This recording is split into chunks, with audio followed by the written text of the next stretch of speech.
what would you propose as a saint that has helped you specifically move you to accomplish your mission? And then let that launch into Padre Pio or Mother Teresa.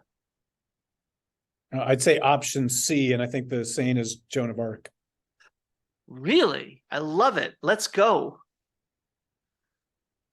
So it's interesting, right? So Joan's burned at the stake at 19 years old, 1431. We know more about her perhaps than any other person who ever lived at that time. And we know so much about her because we have the transcript of her trial and then the transcript of her, like, oh, sorry, we burned you to death, retrial. And so we have not only her words, but we have the words of those who knew her.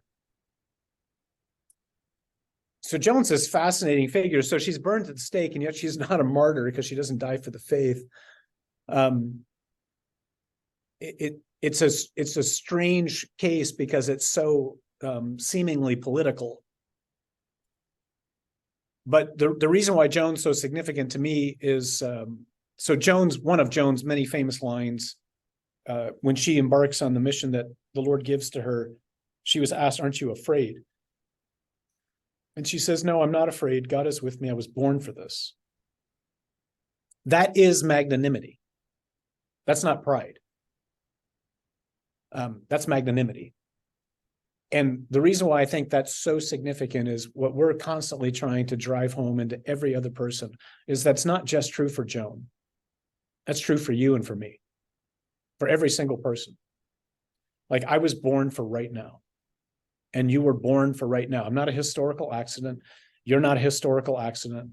Like, God could have chosen in his providence for you to be alive at 9th century Guatemala, right? But he chose now in this country where you live, and he placed into you very particular gifts, just like he placed into Joan very particular gifts. And he's placed every single one of us where we are with our gifts, natural, supernatural, and he has a mission for us. And I don't think most Catholics know the mission.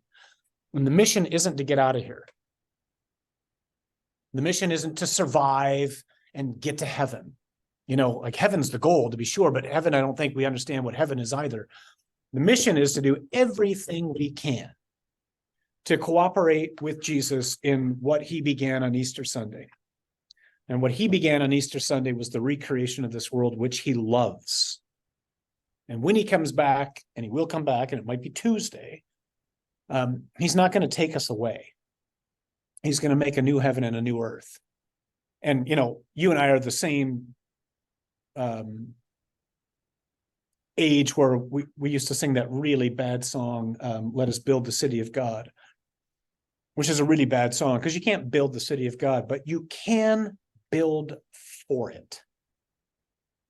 And we're supposed to. And I think the reason why Joan's such a significant saint for this day is because I think the struggle for a lot of disciples is, how do I integrate my faith into my life other than just do it with integrity? And it's important to do it with integrity. But the mission isn't holiness. Holiness is really important. Holiness is something like the mission interiorly. In other words, like cooperating with the Holy Spirit to have all those places in my life, my mind, my patterns of speech, my thought, my actions, whatever, where the enemy's been reigning. I want the Spirit to lead me to surrender those areas so that they're now in Jesus's control, right? That's the mission interiorly. But there's a mission out there. And one of my favorite lines from C.S. Lewis is, the story of Christianity is the story of how the rightful king has landed in disguise, in flesh, right? And he calls us all to engage in a great campaign of sabotage. That's the mission. And that makes people really nervous because we're rightly very concerned about language like that in our culture. But, you know, so like I would word that even more provocatively as Jesus calls us to go blow things up. We just have to understand a couple of things. First of all, the enemy is the enemy, period. Which is to say, the enemy is not another race, another gender, another political party. No human being is my enemy. I might be theirs, they're not mine. They're just rebels to win. just like I was, and still can be, and just like you were, and still can be. The enemy is Satan, period. People do wicked things. That's not what I'm saying. Of course they do. There's a lot of people doing wicked things right now. They're not the enemy. I want to win them because Jesus died for the ungodly, which is all of us. Then we also have to remember, what are the weapons? The weapons are truth and goodness and beauty and integrity and forgiveness and reconciliation. And the Lord wants to, and this is what Joan understood and what we need to understand. The Lord wants to send us out as doctors, as radio hosts, as attorneys, as politicians, as coaches.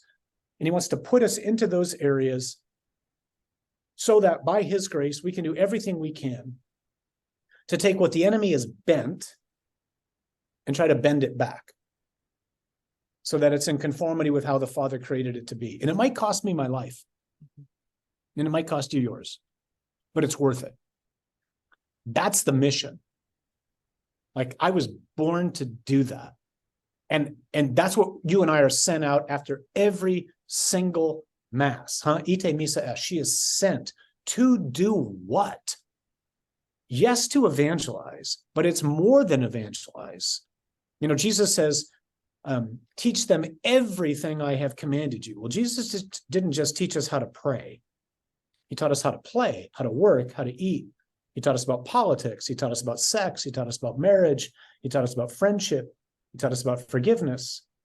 The task of the disciple is go into the world and make of the church an attractive and threatening icon of how the world will be one day when he returns and makes it all new. And that's what Paul did when he started his little churches. They were immensely attractive and very dangerous to the Roman Empire. And I don't think the church right now is either attractive or threatening to downright anybody in most places.